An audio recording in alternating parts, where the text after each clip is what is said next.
ಕಳೆದ ಒಂದೂವರೆ ತಿಂಗಳಿಂದಲೂ ಕೂಡ ತೀವ್ರ ವಿವಾದಕ್ಕೆ ಮತ್ತು ಸಂಚಲನಕ್ಕೆ ಕಾರಣವಾಗಿದ್ದ ವಾಲ್ಮೀಕಿ ಹಗರಣಕ್ಕೆ ಸಂಬಂಧಪಟ್ಟಂತೆ ಅಪ್ಡೇಟ್ ನೋಡೋಣ. ಅದಕ್ಕಿಂತ ಮುಂಚೆ ರಾಜ್ಯಾದ್ಯಂತ ಬೆಳ್ಳಂಬೆಳಗ್ಗೆ ಲೋಕಾಯುಕ್ತ ಅಧಿಕಾರಿಗಳು ರೈಡ್ ಮಾಡಿದ್ದಾರೆ.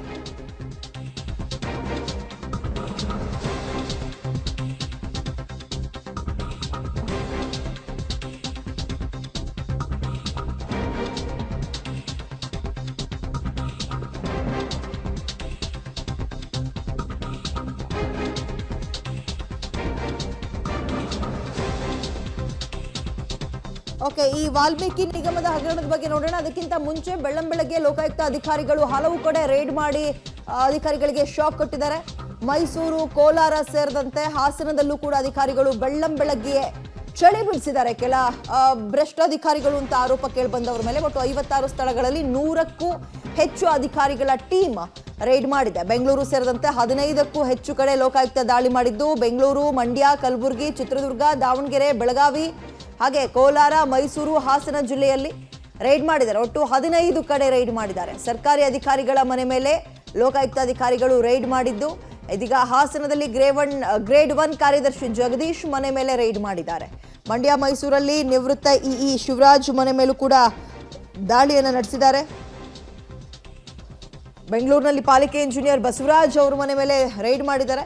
ಹೀಗೆ ಒಟ್ಟು ಬೆಂಗಳೂರು ಸೇರಿದಂತೆ ಮೈಸೂರು, ಕೋಲಾರ, ಹಾಸನ, ಬೆಳಗಾವಿ ಒಟ್ಟು 15ಕ್ಕೂ ಹೆಚ್ಚು ಕಡೆ ಲೋಕಾಯುಕ್ತ ಅಧಿಕಾರಿಗಳು ರೈಡ್ ಅನ್ನ ಮಾಡಿದ್ದಾರೆ. 100ಕ್ಕೂ ಹೆಚ್ಚು ಅಧಿಕಾರಿಗಳ ಟೀಮ್ ರೈಡ್ ಮಾಡಿದೆ.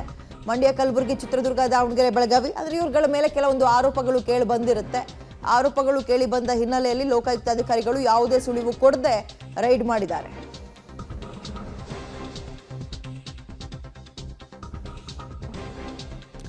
ಹೆಚ್ಚಿನ ಡೀಟೇಲ್ಸ್ ನಮ್ಮ ಪ್ರತಿನಿಧಿ ನಾಗೇಶ್ ನೀಡ್ತಾರೆ. Good morning Nagesh. ಬೆಳ್ಳಂಬೆಳಗ್ಗೆ ಲೋಕಾಯುಕ್ತ ರೈಡ್ ಬಗ್ಗೆ ಬ್ರೇಕಿಂಗ್ ಸಿಗ್ತಾ ಇದೆ ನಮಗೆ. ಸುಮಾರು ಎಷ್ಟು ಕಡೆ ಮತ್ತು ಯಾವೆಲ್ಲ ಇಲಾಖೆಗೆ ಸಂಬಂಧಪಟ್ಟಂತಹ ಅಧಿಕಾರಿಗಳ ನಿವಾಸದ ಮೇಲೆ ರೈಡ್ ಆಗಿದೆ, ಡೀಟೇಲ್ಸ್ ಕೊಡೋದಾದ್ರೆ ನಾಗೇಶ್. ಇವತ್ತು ಬೆಳ್ಳಂಬೆಳಿಗ್ಗೆ ಭ್ರಷ್ಟ ಅಧಿಕಾರಿಗಳಿಗೆ ಬಿಸಿ ಮುಟ್ಟಿಸುವ ಕೆಲಸವನ್ನ ಲೋಕಾಯುಕ್ತ ಪೊಲೀಸರು ಮಾಡಿರುವಂತದ್ದು. ಬೆಳ್ಳಂಬೆಳಿಗ್ಗೆ ಸುಮಾರು 15 ಕಡೆ ಅಂದ್ರೆ ಬೆಂಗಳೂರು ಸೇರಿದಂತೆ ಬೇರೆ 11 ಜಿಲ್ಲೆಗಳಲ್ಲಿ ಇವತ್ತು ಬೆಳ್ಳಂಬೆಳಿಗ್ಗೆ ದಾಳಿಯನ್ನ ಮಾಡಿರುವಂತದ್ದು. ಈಗಾಗಲೇ ಈ ಭ್ರಷ್ಟ ಅಧಿಕಾರಿಗಳ ವಿರುದ್ಧ ಸಾಕಷ್ಟು ದೂರುಗಳು ಬಂದ ಹಿನ್ನೆಲೆಯಲ್ಲಿ ಲೋಕಾಯುಕ್ತ ಪೊಲೀಸ್ ಠಾಣೆಯಲ್ಲಿ ಎಫ್ಐಆರ್ ಕೂಡ ದಾಖಲಾಗಿತ್ತು. ಎಫ್ಐಆರ್ ದಾಖಲಾದ ಮೇಲೆ ಒಂದಷ್ಟು ದಾಖಲೆಗಳನ್ನ ಇಟ್ಕೊಂಡು ಲೋಕಾಯುಕ್ತ ಪೊಲೀಸರು ಇವತ್ತು ಚಿತ್ರದುರ್ಗ, ದಾವಣಗೆರೆ ಸೇರಿದಂತೆ ಒಟ್ಟು 11 ಕಡೆ, ಬೆಂಗಳೂರಿನ ಬಿಬಿಎಂಪಿ ಇಂಜಿನಿಯರ್ ಸೇರಿದಂತೆ ಒಟ್ಟು 15 ಕಡೆ ದಾಳಿ ಮಾಡಿರುವಂತಹ ಲೋಕಾಯುಕ್ತ ಪೊಲೀಸರು ಬೆಳಗ್ಗೆಯಿಂದ ಶೋಧ ಕಾರ್ಯವನ್ನ ನಡೆಸಿರುವಂತದ್ದು. ವಿದ್ಯಾ, ವೆಲ್, ಥ್ಯಾಂಕ್ ಯು ತಮ್ಮೆಲ್ಲ ಡೀಟೇಲ್ಸ್ಗೆ. ಒಟ್ಟು ಲೋಕಾಯುಕ್ತ ಅಧಿಕಾರಿಗಳು 15ಕ್ಕಿಂತಲೂ ಹೆಚ್ಚಿನ ಅಧಿಕಾರಿಗಳ ನಿವಾಸದ ಮೇಲೆ ರೈಡ್ ಮಾಡಿದ್ದಾರೆ. ಈ ರೈಡ್ಗೆ ಸಂಬಂಧಪಟ್ಟಂತೆ ಅಪ್ಡೇಟ್ನ ಪ್ರತಿ ಬುಲೆಟಿನ್ನಲ್ಲೂ ಕೂಡ ನಾವು ನೋಡ್ತಾ ಹೋಗೋಣ. ಇದೀಗ ಕಳೆದ ಒಂದೂವರೆ ತಿಂಗಳಿಂದಲೂ ಕೂಡ ವಾಲ್ಮೀಕಿ ನಿಗಮದಲ್ಲಿ ಹಗರಣ ನಡೆದಿದೆ, 100 ಕೋಟಿ ಅವ್ಯವಹಾರ ನಡೆದಿದೆ ಅನ್ನುವಂತಹ ವಿಚಾರ ಭಾರೀ ಸಂಚಲನಕ್ಕೆ ಕಾರಣವಾಗಿತ್ತು. ಮುಂದುವರೆದ ಭಾಗದಂತೆ ಇದೀಗ ಮಾಜಿ ಸಚಿವ ನಾಗೇಂದ್ರ ಮತ್ತು ಶಾಸಕ ದದ್ದಲ್ ಅವರ ನಿವಾಸದ ಮೇಲೆ ನಿನ್ನೆ ಇಡಿ ಅಧಿಕಾರಿಗಳು ರೈಡ್ ಮಾಡಿದರು. ತಡರಾತ್ರಿ ಬ್ರೇಕ್ ಬಳಿಕ ಮತ್ತೆ ಶೋಧವನ್ನ ಶುರು ಹಚ್ಚಿಕೊಂಡಿದ್ದಾರೆ ಅಧಿಕಾರಿಗಳು.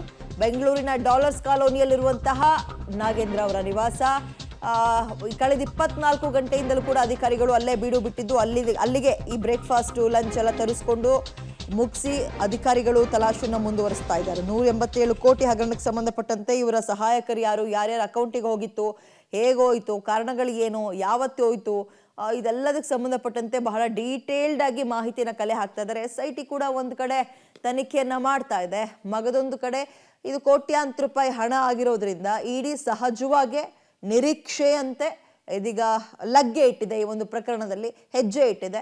ಮಹತ್ವದ ದಾಖಲೆಗಳನ್ನ ಕಲೆ ಹಾಕಿದ್ದಾರೆ ನಿನ್ನೆಯಿಂದಲೂ ಅಂತ ಮಾಹಿತಿ ಸಿಗ್ತಾ ಇದೆ. ಅವ್ರು ತೀರಾ ಇಂಟರ್ನಲ್ ಬಿಟ್ಕೊಡಕ್ ಹೋಗಲ್ಲ, ಏನ್ ಸಿಕ್ತು ಏನ್ ಸಿಗಲ್ಲ ಅಂತ.